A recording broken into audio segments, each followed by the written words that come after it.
Just imagine that Charles was persona non grata with the right-wing media and that he had betrayed. This is how you'd write it. Charles betrays his late mother's wishes by depriving Harry of a home in England's green and pleasant land. I'd add that bit as well, a little bit of, because the Queen gave them a house and he's taken it away. So betraying the late Queen's wishes. That is how Churlish Charles. Thank you. Churlish Charles? Yeah, Churlish Charles. It's tricky that, because you're weighing up the alliteration with the stronger adjective.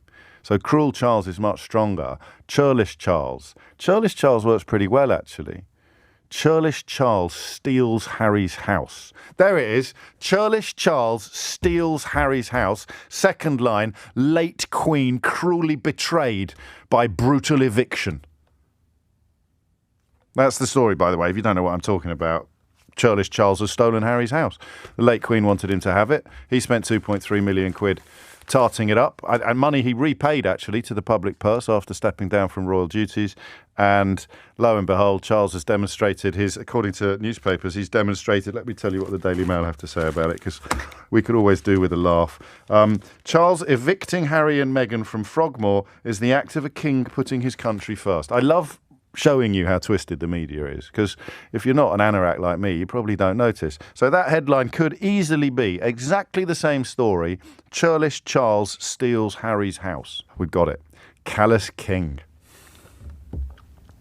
Callous King. Callous King steals Harry's house. That's come from Grant. He's doing a shift as a sub-editor today. Home is better than house, thank you. We're doing this together. Callous King steals Harry's home. Brutal betrayal of late Queen's wishes.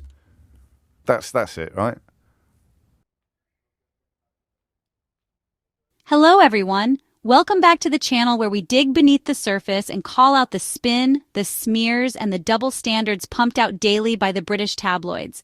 If you're here because you believe in fairness and honesty, and you support Harry and Meghan being treated with basic respect, make sure to hit that subscribe button and join this community. Today I want to talk about something clever that broadcaster James O'Brien raised, and it absolutely exposes just how distorted the royal media narrative is. He asked, what if, instead of hating Harry and Meghan, the right-wing media wanted you to hate King Charles? Imagine how the headlines would look. Just picture it, because this really pulls back the curtain on the game that's being played. Now let's take one recent example, the scandal over Frogmore Cottage. The late Queen gave Harry and Meghan Frogmore. It was their UK base, a safe home when they came to Britain. They spent their own money to renovate it. They even paid back the taxpayer for any costs. It was legally theirs to use. And then what happened? Charles kicked them out. No good reason, just pure spite. Petty, calculated, and mean. Now, imagine if the media wanted you to hate Charles. The headlines would scream, cruel king betrays Queen's wishes, steals Harry's house, brutal betrayal of late Queen's desire for family unity, callous king leaves young family without a UK home. Can't you see it? They'd be stirring outrage, demanding to know how Charles could treat his own son this way, and disrespect the Queen's legacy in the process. And remember, this wasn't just any old royal property. This was Frogmore Cottage, gifted to Harry and Meghan by the late Queen herself. The Queen, by all accounts, adored her grandson. She made special efforts to make Meghan feel welcome. She gave that home as a gesture of love, of support, and Charles, in one cold move, wiped that away.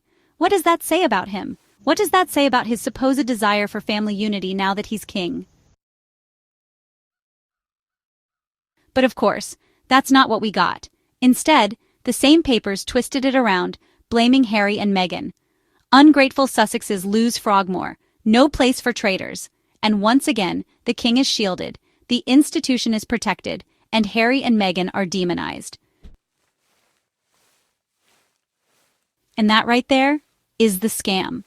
The media decides who to protect and who to attack. They protect the king, they attack Harry and Meghan, and it has nothing to do with fairness or facts.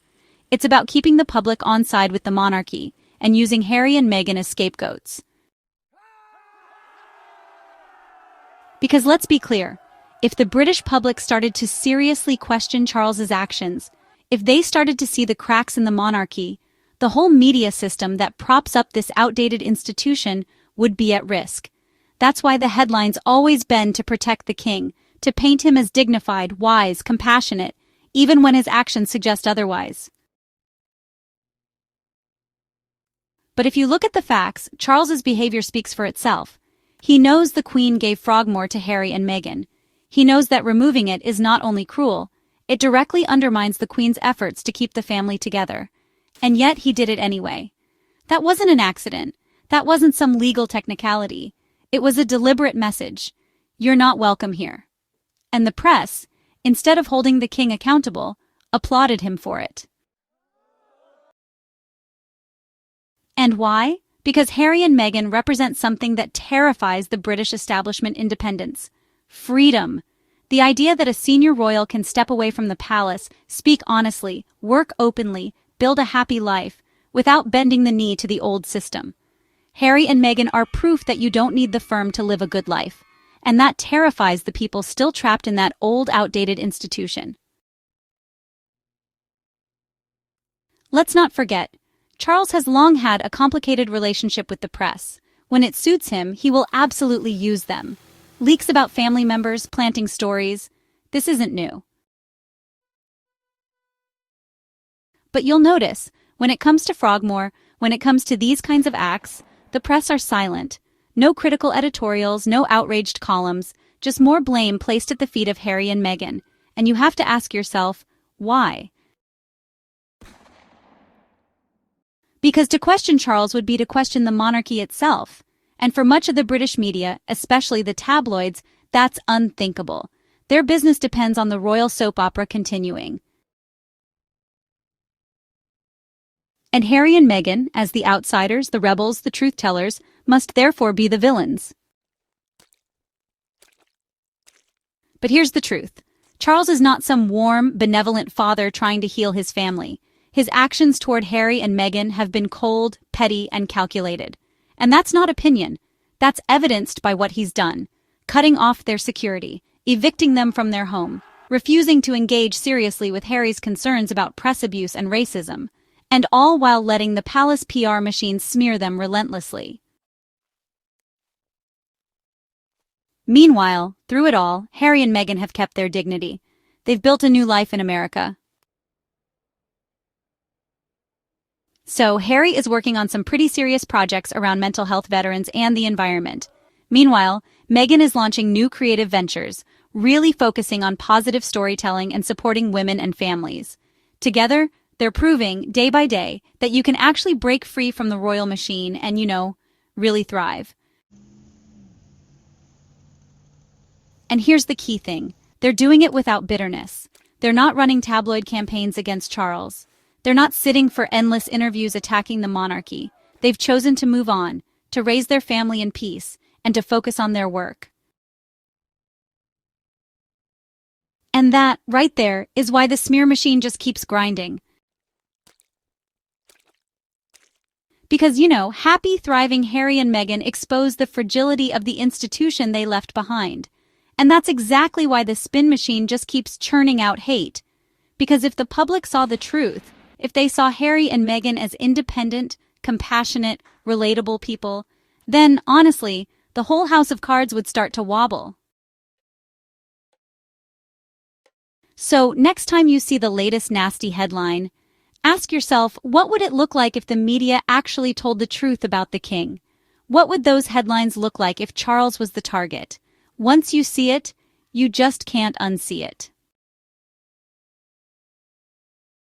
And this is why voices like James O'Brien matter, because they remind us that none of this is inevitable. The media narrative could flip overnight. If it suited them, they could demonize Charles and St. Harry. They could do it tomorrow. And that should really make every reader, every viewer, stop and think about what they're being fed. That's why we'll keep talking about this, because media accountability matters. And Harry and Meghan deserve to be treated with fairness and honesty, just like anyone else.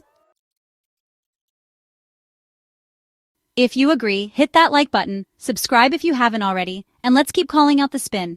Thanks for watching. See you in the next one.